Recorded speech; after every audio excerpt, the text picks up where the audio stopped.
Greetings, one and all. I wanted to do a little show on Rodney Collin. He was with Ouspensky for many years. There's all these rumours and different stories of what happened with him in the last week of Ouspensky's life. I'm not going to delve into that. I might do a show on that another time. But I wanted to talk about one of the quotes that he writes about in his book, The Celestial Influence. Because I started rereading it after reading Terry Ton's book on Rodney Collin. I've met Terry quite a few times at the All and Everything conferences over the years, and did another really good book, The Gurdjieff Puzzle Now, which I also recommend. And because of Terrier's book that he brought out on Rodney Collin, I started rereading Rodney Collin. I haven't read it for a long time, and I remember years ago thinking, oh, this is really hard work. But because of Terrier's Ton's book, gave me a new understanding of what Rodney Collin was about. Plus, I'm a big fan of Leonora Carrington, and I'd always wondered how she'd got involved in the Gurdjieff work. She was an artist, a British artist who lived in Mexico for many years. And when I saw some of her paintings, which are definitely depictions of the movements, plus she also wrote the book, which I've done a recording of here, where she is talking as if she's talking about Gurdjieff. It's like she's parodying Gurdjieff. And I used to wonder if she did meet him in France, in Paris, when she lived in Paris, because she was there at the same time as Gurdjieff. Not all the time, but for a small period. And in All and Everything, Gurdjieff quite poo-poos the Montmartre crowd in Paris of that time. And that was where all the surrealists were living. So I don't know if he was directing his poo-pooing towards them or not. I'm beginning to suspect it was. But going back to Leonora Carrington, it turned out that she was actually involved with Rodney Collin and his group in Mexico, which absolutely fascinated me and explains an awful lot as to why she understood the Gurdjieff work and why she depicts so much in her art, I think, work ideas and concepts, and definitely in her book, which you can find if you don't want to buy the book. You can read it. Oh, listen to me reading it. I recorded it. I'm babbling about that. Anyway, this is the quote I want to do from Rodney Collin, from his book, The Theory of Celestial Influence. As in all periods, such heroes may be overestimated or underestimated. And he's been talking about all the strong influences of people who weren't in the work, but seemed to understand the celestial influences that were going on. And he rolls out a number of names, but he's also talking about how in different cultures and civilizations over certain periods in time that are all influenced by the planets, certain people, would I say shine? Anyway, make an impact on the culture that they're a part of, that they're living in. So as in all periods, such heroes may be overestimated or underestimated. Some may be made over from what they were into what men need.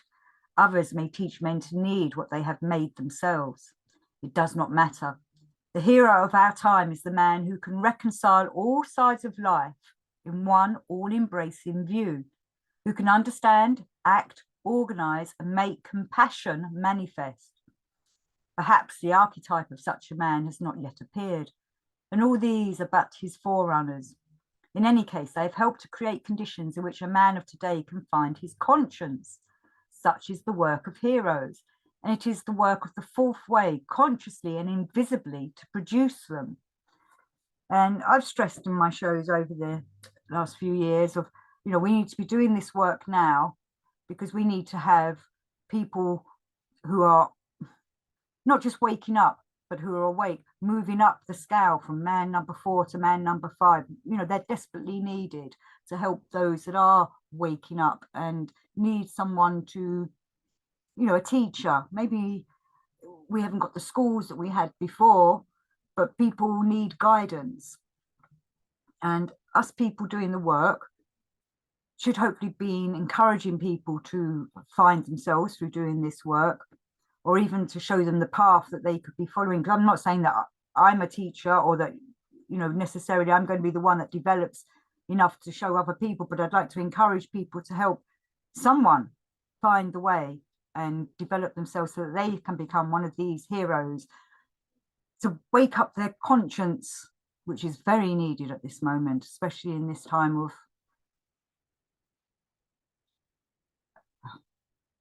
well, war seems to be happening in various places around the world. That seems a lot more serious. I know there's a lot of earth catastrophes going on, lots of earthquakes, flooding, such like, you know, we seem to be in a bit of a tumultuous time again. I know it's been going on for a few years, but these last few months, things seem to be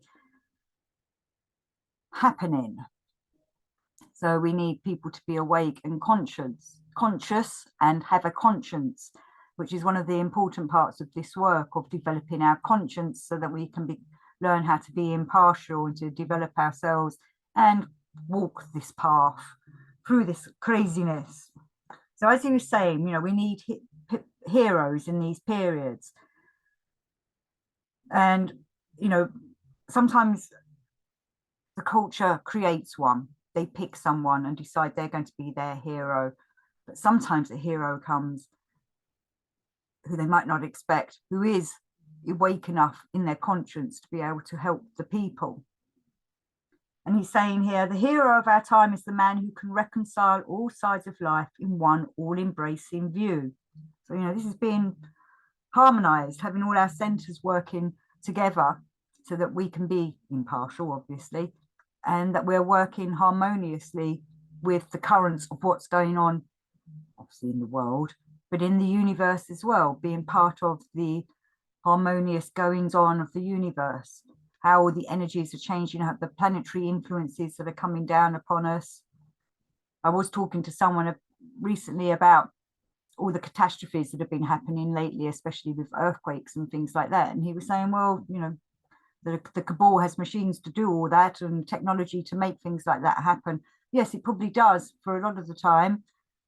But I also feel like in the last few months, especially this month of October and going into November, the planets seem to be in a certain alignment, for those that follow astrology, that is kicking things up, and they will be influencing the planet Earth as well as humanity itself. So some of these might well be natural disasters, because we're going through a change at the moment. We're going through we're on a stepping stone to the next stage of humanity, I believe. And this is what I think Gurdjieff, Bennett, and all them people were warning us about, that, you know, in the next 100 years, because obviously they were talking in the early 1900s, the next 100 years is a pivot point for humanity. So I wanted to do this quote about being a hero. And what Rodney Collin is reminding us of is that we need people that have a conscience to lead us. And when we're doing the Gurdjieff work and working on ourselves, we're developing ourselves so that we can sense when someone is being true and sense when someone's fake. And these kind of tumultuous times, chaotic times, do bring or do throw up some people that will say they're here to help, but maybe they're not developed enough to really help us. That could be an ego thing coming through on them. We need to be able to be attuned enough to be able to discern if someone is being a true hero or is coming from an ego part of themselves and are not harmonized, like what Rodney Collin says here, having this all-embracing view, who can understand, act, organize, and make compassion manifest. You know, we need understanding. We need someone who acts and doesn't react, and someone who knows how to organize everything during all this chaotic time and come with compassion. That's the most important of all, is the compassion. Though we need all them other steps or in that person harmonized so that they are working in a harmonious way. Of course, I keep saying harmony. You know, I've been talking a lot to somebody today about the Gurdjieff's Harmonious Center for Humanity, or the Harmonious Center for Development. This is all part of what we're aiming at in doing this Gurdjieff work. We're trying to harmonize ourselves so that we can have them attributes of, you know, the understanding, the compassion, to be able to act rather than react, be able to see what's really going on. And also by doing this work, as Rodney Collin says in his book, we're kind of learning how to escape time, stepping out of time.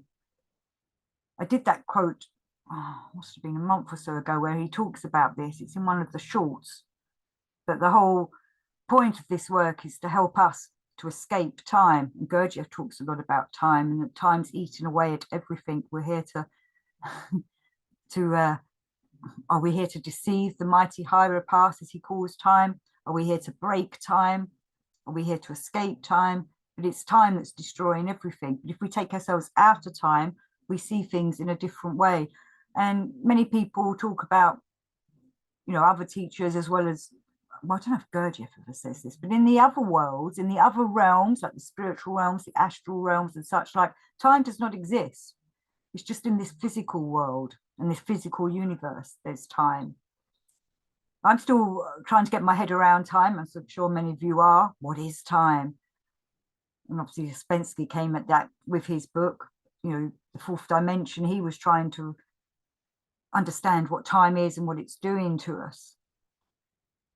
Time gives us a limit, you know, and this is why Gurdjieff talks about how it's very important to try and develop ourselves in this one lifetime, because in the next one, if we come back, we might not be led towards the work, or we might not find a path that keeps us on that kind of thing.